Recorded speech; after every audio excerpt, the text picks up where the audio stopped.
Hey, salut à toutes et à tous et bienvenue sur Farouk Academy, j'espère que tout le monde va bien. Alors, dans le cours d'aujourd'hui, je vais vous montrer comment on peut créer un simple chronomètre. Donc là, vous voyez, je vais appuyer sur Start, donc le chronomètre se met en marche et quand j'appuie sur Pause, j'ai soit la possibilité de le relancer, comme ceci, ou soit de le reset tout simplement, ok? Et donc, c'est ce qu'on va voir aujourd'hui. Et donc, tout d'abord, vous pouvez lancer Xcode, créer un nouveau projet, sélectionner Single View App, comme d'habitude, j'ai envie de dire. Ok. Ici, vous allez l'appeler comme vous le souhaitez. Moi, je vais l'appeler comme en anglais. Donc, Stopwatch, démo, FR. Vous vous assurez bien d'être en interface utilisateur SwiftUI et ensuite, vous sauvegardez le projet sur votre Mac. Ok. Alors, pour le design de notre petite application, on va pouvoir se contenter du fichier Content View, ok, tout simplement. Donc ici, ce que vous allez faire au préalable, c'est changer message Hello World par le début du chronomètre, c'est-à-dire à 0. Ok, on va lui donner quelques propriétés pour le customiser. Donc la première, c'est font, ok, custom. Ici, on va faire appel à la police à venir. Donc, vous pouvez choisir la police que vous souhaitez. Ici, vous pouvez mettre 60. OK. Ensuite, on va lui donner un peu d'espace. Donc, padding top.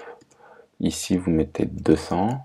OK. Ici, padding pour le bas, vous mettez 100. Et ensuite, padding pour la droite, trailing, vous mettez 100. Et pareil pour la gauche. Leading, vous mettez 100. Ok, cool. Donc sous notre texte view, nous utiliserons des boutons pour démarrer, mettre en pause et arrêter le chronomètre. Donc on va envelopper notre text view dans une VStack, ok, dans un bloc vertical. Donc vous appuyez sur commande et vous choisissez embed in VStack, ok. Ici on va pouvoir appeler un objet bouton comme ceci. Ici vous allez ouvrir les accolades, vous allez écrire print, ok, comme ceci, vous allez mettre start timer, ok, ici on n'en a pas besoin, et ensuite vous ouvrez de nouveau les accolades, là vous faites appel à un objet texte, ok, vous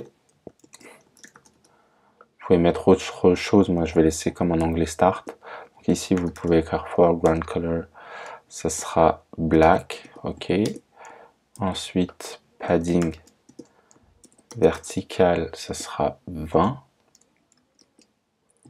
Ensuite, padding horizontal, ça sera 90. Background color, ça sera yellow. Ok. Et ensuite, corner radius, donc c'est les coins arrondis, on peut mettre une valeur à 10. Ok, parfait. Donc plus tard, nous utiliserons également cette conception du bouton pour les boutons pause et arrêt. Donc chacun, bien évidemment, avec un texte différent et une couleur différente. Donc pour le rendre réutilisable, ce que vous pouvez faire, c'est appuyer dessus en maintenant commande et vous allez sélectionner extract subview. Ok. Donc on extrait la sous-vue et on peut l'appeler timer button. Appuyez sur entrée, ok. Donc comme déjà mentionné, le texte et la couleur du bouton doivent être modifiables. Donc par conséquent, nous utiliserons des propriétés dynamiques dans notre structure timer button au lieu de valeurs fixes que nous initialisons ensuite à partir de notre content view. Donc changeons la structure timer button comme suit. Ici, vous pouvez écrire let label de type string, ok. Ensuite let button color de type couleur, ok, et let text color de type color aussi. Parfait. Et donc ensuite, ça, vous allez le changer ici, ok, comme ceci, ça ici, et ça ici. Ok, pas mal. Donc forcément, il faut rajouter ces variables dans notre timer button ici. Donc là, vous allez écrire start. Ici, vous mettez yellow. Et ici, vous mettez black. Cool. Donc, enfin, nous poussons les vues à l'intérieur de notre VStack vers le haut, donc en insérant un spacer, comme ceci. Ok, donc voilà pour les préparatifs de l'interface utilisateur. Donc si je lance la prévisualisation, le rendu devrait ressembler à ceci. Donc vous appuyez sur résumer. Ici vous mettez iPhone 11. Ok, vous appuyez sur résumer. Donc pour notre application de chronomètre, nous avons besoin d'une instance qui informe notre Content View à chaque unité de temps. Par exemple, tous les dixièmes de seconde, après avoir démarré le minuteur et ajusté le text view en conséquence. Donc cette fonctionnalité est idéalement placée dans une classe distincte. Donc par conséquent, nous créons un nouveau fichier Swift. Donc vous appuyez sur Command N sur votre clavier et donc vous choisissez Swift File et nous allons l'appeler Stopwatch Manager. Ok, vous faites créer. Et dans ce fichier, nous importons le framework SwiftUI.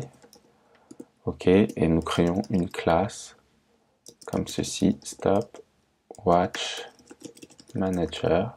Ok, j'ouvre les accolades. Donc notre Stopwatch Manager a besoin d'une variable avec laquelle nous gardons une trace du temps écoulé depuis le démarrage du chronomètre. Donc cette variable sera appelée seconds elapsed, donc secondes écoulées. Donc var seconds elapsed, ok, est égal 0.0. var timer est égal timer, ok, comme ceci. Donc nous créons également une fonction qui démarre le chronomètre, qui ajoute la valeur 0.1 à nos secondes écoulées toutes les 0,1 secondes. Ok, donc vous pouvez écrire fonction start, ok, comme ceci. On ouvre les accolades. Timer est égal timer.scheduled timer. Ici vous mettez 0.1. Ici vous mettez true. Ça on n'en a pas besoin. Et vous ouvrez l'accolade comme ceci. Ok, ici vous écrivez timer in. Et donc là vous mettez self.secondElapsed plus égale 0.1. Donc ça veut dire que ça rajoute 0.1. Ok.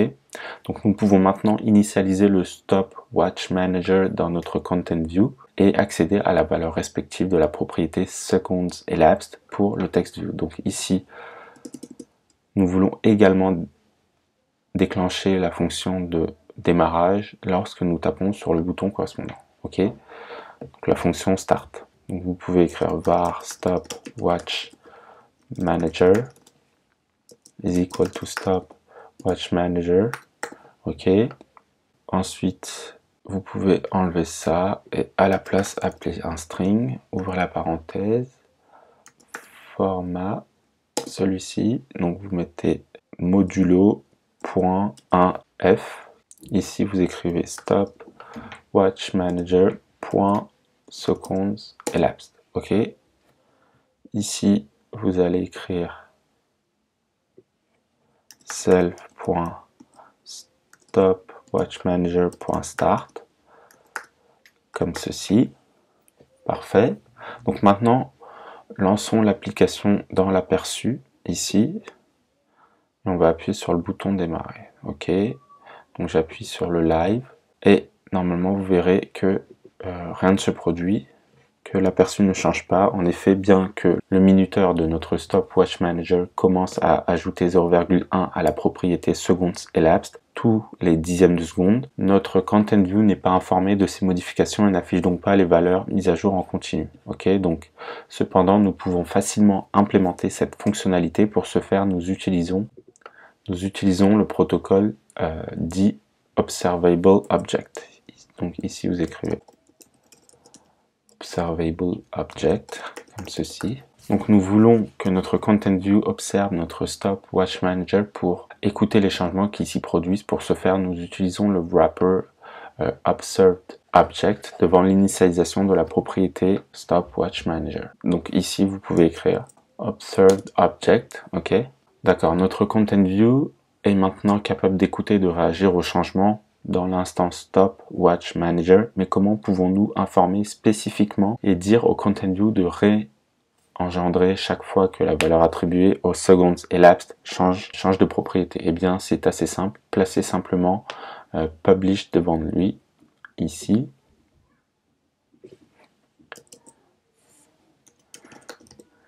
Comme ceci. OK. Je vais lancer notre simulateur. OK. Et vérifions si cela fonctionne. Ok, parfait. Donc vous voyez bien que ça fonctionne. Donc impressionnant, après avoir appuyé sur le bouton Start, la minuterie de notre Stopwatch Manager, toutes les 0,1 secondes ajoute 0,1 à notre variable Seconds Elapsed. Donc terminons notre application chronomètre SwiftUI en implémentant la possibilité de mettre en pause et d'arrêter le chronomètre. Donc tout d'abord, nous ajoutons une énumération, ok, enum Stopwatch Mode, ok, on ouvre les accolades afin que plus tard nous sachions toujours si notre chronomètre est en cours d'exécution, en pause ou arrêté. Case running, case stopped, case paused. Ok. Donc ensuite nous ajoutons une autre propriété published, ok, à notre stopwatch manager, afin que chaque fois que notre minuteur est démarré, mis en pause ou arrêté, notre content view puisse réagir et s'adapter en conséquence. Ok, donc par mode de type stopwatch mode est égal stop. Ok, donc lorsque notre minuterie démarre, nous réglons le mode sur running, c'est-à-dire en cours. Ici, vous pouvez écrire mode est égal running. Ok. Ensuite, nous ajoutons deux fonctions supplémentaires qui mettent en pause et réinitialisent la minuterie et modifient le mode en conséquence. Donc ici, func pause, timer.invalidate et ici mode paused. Ok. Ensuite, func stop comme ceci, timer.invalidate et ici seconds elapsed est égal 0 de nouveau et mode est égal stop. Cool. Donc très bien, notre stopwatch manager peut désormais également mettre en pause et arrêter le chronomètre. Et en plus, notre content view, c'est toujours si le minuteur est en cours d'exécution, en pause ou arrêté grâce à la propriété published mode. Ok. Donc selon le mode, nous voulons afficher différents boutons dans notre content view. Donc si le mode minuterie est actuellement arrêté, nous voulons afficher le bouton start. Donc ici, on va couper. Vous allez écrire if stopwatch manager.mode est égal stopped. Ok, alors on écrira ceci. Ok. Par contre, d'un autre côté, si la minuterie est en marche, nous voulons afficher un bouton qui mette la minuterie en pause. Alors nous écrivons, vous pouvez recopier ça. Ok. Ici, vous écrivez running. Ok. Ici, vous allez écrire pause. Ok. Et ici, du coup, vous allez écrire pause comme ceci. Ok. Et lorsque le chronomètre est finalement mis en pause, nous voulons afficher deux boutons, un pour reprendre le chronomètre et un pour l'arrêter. Donc ici, vous pouvez copier, coller ça. Et donc là, vous mettez paused. Ok. Donc ici, ensuite, tout simplement, vous allez recopier ça. Ok, donc bouton start. Et un autre bouton stop. Et là, par contre, on va mettre du rouge. Et là, on va écrire white.